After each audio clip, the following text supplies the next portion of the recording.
Buenas tardes, profesora. El día de hoy venimos presentando el siguiente video conformado por mis compañeros Abel Domínguez Luján, Guillermo Barba Negrete, Osiris Ruiz Avedaño. Entonces, pues vamos a empezar. Como primer tema tenemos características de la clasificación de la tabla periódica moderna de los elementos. La tabla periódica moderna está relacionada con la configuración electrónica de los átomos. En ella se encuentran todos los elementos químicos conocidos. Tanto 92 se encontraron en la naturaleza como los que se obtuvieron en el laboratorio, por medio de reacciones nucleares. Consiguiente, daré una breve explicación de sus características en la tabla periódica. En la tabla 1 se muestra que en rojo se muestran los metales, en verde los no metales, y en amarillo los gases inertes como se muestran en la siguiente imagen.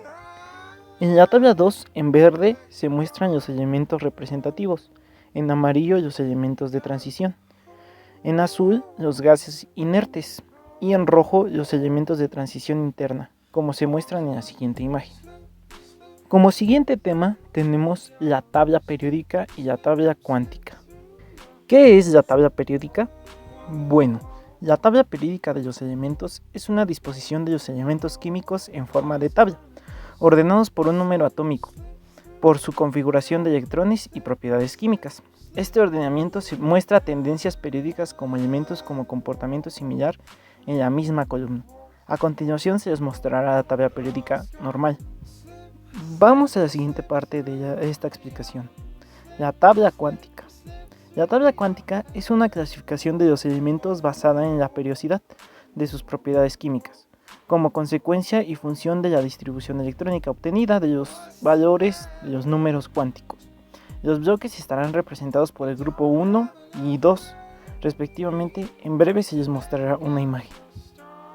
Ahora continuamos con nuestro siguiente tema, que es propiedades periódicas y su variación periódica. Y empecemos con este tema.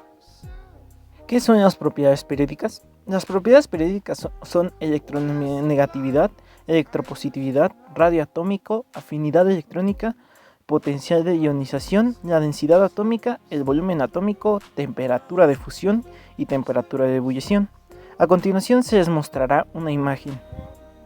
Ahora ustedes se preguntarán, ¿qué es la variación periódica? Los elementos en su configuración electrónica muestran una variación periódica al aumentar el número atómico. Entonces también presenta variaciones en sus propiedades físicas y químicas. La afinidad electrónica es una medida de variación de energía que hay cuando un átomo está en estado gaseoso y gana un electrón. Se mostrará una imagen a continuación. Y bueno, muchas gracias por escuchar estas breves explicaciones. Lamento no disponer más de tiempo, pero espero hayan comprendido cuáles son los conceptos de estos. Muchas gracias. Gracias por sus explicaciones, chicos. Ahora es mi turno de explicarles 3 temas más que serán indispensables a lo largo de este curso. Estos son la afinidad electrónica, número de oxidación y electronegatividad. No perdamos más el tiempo, vamos por la explicación. Comenzaremos por definir qué es la afinidad electrónica, o también conocida como electroafinidad. Esta es una propiedad periódica que nos da información sobre el comportamiento químico de los elementos. Sin embargo, a diferencia del radio atómico y la energía de ionización, esta propiedad de los elementos químicos no tiene un comportamiento regular a lo largo de la tabla periódica, ya que depende de muchos factores. La afinidad electrónica es la cantidad de energía que libera un átomo aislado en fase gaseosa. Esto para formar un ion con una carga eléctrica de -1. Si la energía no es absorbida, sino liberada en el proceso, la afinidad electrónica tendrá en consecuencia valor negativo, tal y como sucede para la mayoría de los elementos químicos. En la medida en la que la tendencia a adquirir electrones adicionales sea mayor, tanto más negativa será la afinidad electrónica. De este modo, el cloro es el elemento con mayor facilidad adquiere un electrón adicional, mientras que el mercurio es el que menos. En la imagen que se muestra en pantalla tenemos una fórmula que nos proporciona la afinidad electrónica, teniendo a Ag como un átomo neutro en estado gaseoso, E como un electrón y como resultado a Ea como la afinidad electrónica. Su variación en la tabla periódica es un aumento en los periodos de izquierda a derecha y en los grupos disminuye hacia abajo. Cuando la afinidad electrónica es mayor a 0, el proceso será endotérmico. y cuando la electroafinidad es menor a 0, el proceso será exotérmico. Para entenderlo de una forma un poco más clara tenemos esta imagen que se está presentando en pantalla, donde nos describe en qué forma funcionan estos dos conceptos. Aunque la afinidad electrónica parece variar de forma caótica y desordenada a lo largo de la tabla periódica, se pueden apreciar patrones. Por ejemplo, los metales tienen afinidades electrónicas más bajas que los metales, exceptuando los gases nobles que presentan valores positivos por su estabilidad química, ya que la afinidad electrónica está influenciada por la regla del octeto. Ahora hablaremos sobre el número de oxidación. ¿Pero qué es? Bueno, el número de oxidación es un número entero que representa el número de electrones que un átomo pone en juego cuando forma un compuesto determinado. El número de oxidación es positivo si el átomo pierde electrones, o los comparte con un átomo que tenga tendencia a captarlos. Y será negativo cuando el átomo gane electrones, o los comparta con un átomo que tenga tendencia a cederlos. En la imagen que tenemos presentándose, tenemos que la representación del número de oxidación se hace con los números romanos. Estos pueden ser positivos o negativos dependiendo de la explicación anterior. Hasta este punto hemos visto 7 conceptos, los cuales nos proporcionan gran conocimiento sobre la tabla periódica. Y la pregunta ahora es, ¿será complicado saber cuál es el número de oxidación que le corresponde a cada átomo? La respuesta es no. Basta con conocer el número de oxidación de los elementos que tienen un único número de oxidación, que no son pocos, y es muy fácil deducirlo a partir de las configuraciones electrónicas. Los números de oxidación de los demás elementos los deduciremos de las fórmulas que nos indican el nombre del compuesto, pero los demás los podremos ver en la siguiente tabla. Para cerrar mi participación en este video abordaremos el tema de la electronegatividad. Esta es definida como la capacidad relativa de un átomo para atraer electrones de otro átomo para enlazar químicamente y formar un compuesto. En la imagen que tenemos en pantalla tenemos ilustrado de una forma un tanto graciosa cómo sucede esto. En la siguiente tabla se observa la variación de la electronegatividad. Esta va aumentando de izquierda a derecha a lo largo de los periodos y de abajo a arriba dentro de cada grupo. Es necesario aclarar que los valores de electronegatividad fueron asignados con base en una escala arbitraria denominada escala Pauling. El elemento que presenta valor más alto, mayor electronegatividad, es el flúor, con 4 unidades Pauling, mientras que los valores más bajos, menor electronegatividad, corresponden al cesio y al francio, con 0.7. La escala de Pauling es una clasificación de electronegatividad de los átomos.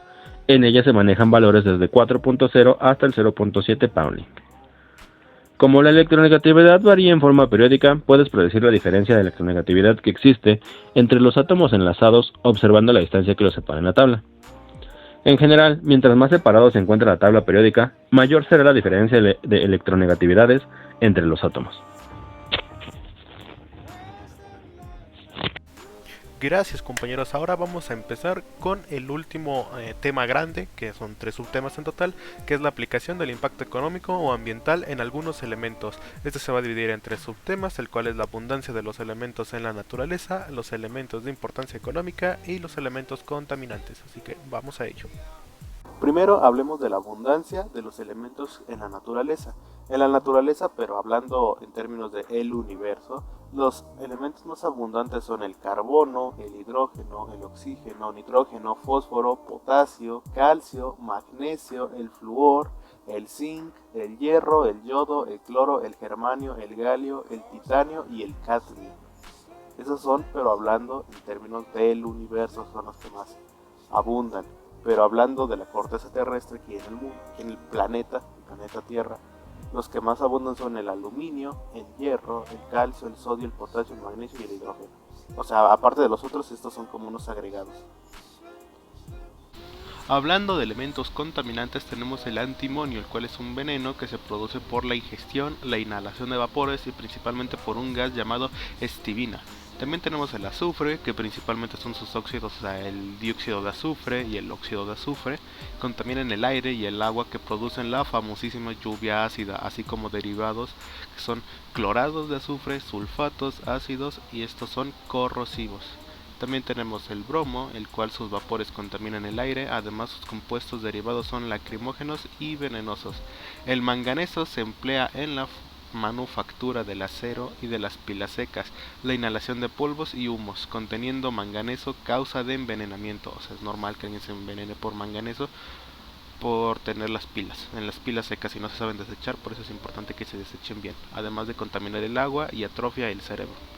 El mercurio, algo que todos hemos escuchado, es que el mercurio es muy venenoso o muy peligroso al estar en los viejos termómetros que todos hemos tenido, que es un metal de gran utilidad por ser líquido, pero contamina el agua muy fácilmente, también el aire, y por eso dicen que es peligroso, porque causa envenenamiento. Así que no se juega con el mercurio. No te pasa nada si lo agarras, ya una vez lo agarré, pero no es recomendable estar cerca del mercurio mucho tiempo. Otro elemento es el plomo, el cual se acumula en el cuerpo conforme se inhala del aire y se ingiere en los alimentos y el agua.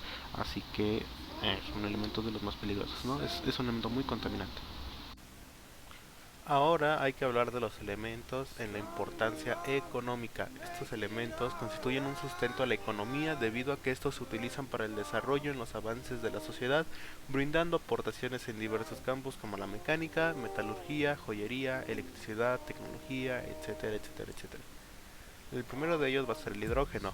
Este se usa para la producción del amoníaco y también se puede utilizar para el ácido clorhídrico, esto al combinarse con el cloro, en la síntesis del alcohol metílico, al combinarse con monóxido de carbono y en la refinación del petróleo. También otro elemento conocido es el boro, que este metal se utiliza como un fertilizante.